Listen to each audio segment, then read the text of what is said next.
So this is how the so-called union breaks down. And of course, there are many exceptions to this, but this is the typical setup. First, you have a home or landowner. He doesn't take on much responsibility. He is simply the legitimate owner of where the grow operation will take place. All he has to do is pick up a briefcase every 3 months and pay off his mortgage. His hands are clean because he can claim ignorance if the grow operation is busted. Oh, I'm sorry, officer. I didn't know they were growing marijuana there.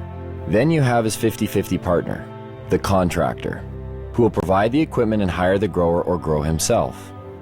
The grower is known as the fall guy. Why the name? Because that's exactly what he is. If the operation is busted, he takes the fall. Once the crop is matured, clippers are then hired. They prep the weed for distribution by cutting away the excess leaves and stems. What a lot of people don't understand is a part of the marijuana plant that people smoke is the bud, which in essence is the plant's flower. It's not the leaves. Clippers are generally hired on an hourly wage starting around $20. Tax-free, of course. Once the marijuana is ready, in steps the weed broker. He's not always required, but sometimes the partner with the equipment needs a broker to buy his product and then sell it for him. In the event that a broker is required, it usually means the weed is headed south to the United States. In that case, the broker will buy the pot for somewhere between $1,800 and $2,000 a pound.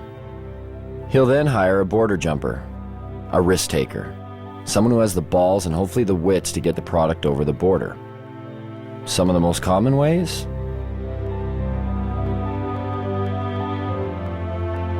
The border jumper's fee varies with each trip, but they're always well paid. Once the product has reached the broker's US connection, it will earn about $3,000 a pound. The farther south it goes, the more it makes. If it manages to make it all the way out east to areas like New York, the price is driven even higher, somewhere between $3,500 and $6,000 a pound. Stricter laws demand higher prices and in turn provide more profits. In Miami, 7 to 8 pounds of BC bud will trade for 1 kilo of pure yayo. Cocaine.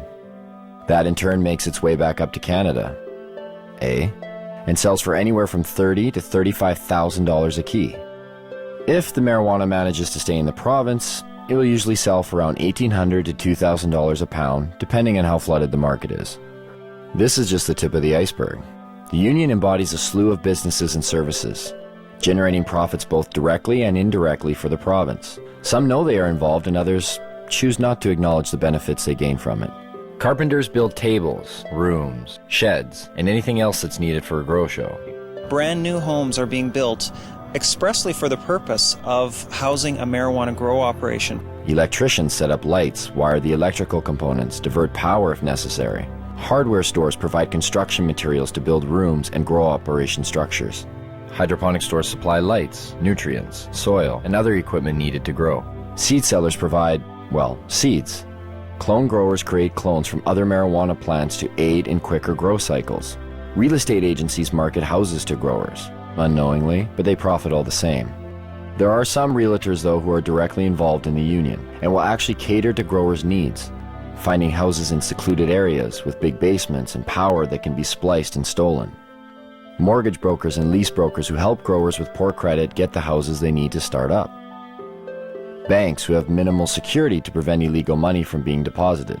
The way it works now is deposits over $3,000 are sometimes questioned but are left up to the teller to decide whether the deposit is suspicious. If they believe it is, they may put a note on the account. It isn't until a $10,000 deposit that a mandatory FCAC form is filled out and sent away. But it is possible for $9,999 deposits to go through with little question. Oh, you sold some motorbikes. Cool. Oh, you sold your boat. Neat. Thanks for the business. You get the point. Lawyers and law firms who provide counseling on how to make grow money legit. They help set up and incorporate LTD companies and holding companies to launder money. They also provide legal counsel to keep busted growers out of jail. The electric company who makes money off of enlarged electric bills due to excess lights. The only time they seem to get involved is when they think someone is stealing the power. Law enforcement receives budgets to fight the cultivation. They create special task forces like the Green Team to specifically target marijuana. Canadians spend $300 to $500 million annually on law enforcement and the justice system to enforce marijuana laws. Police also receive the benefits of seizing growers' and dealers' assets. And last, but definitely not least, everyday businesses. Bars, restaurants, clothing stores, boat dealerships, car dealerships. The money funneled indirectly through various everyday businesses. Growers and dealers like to spend money on everything.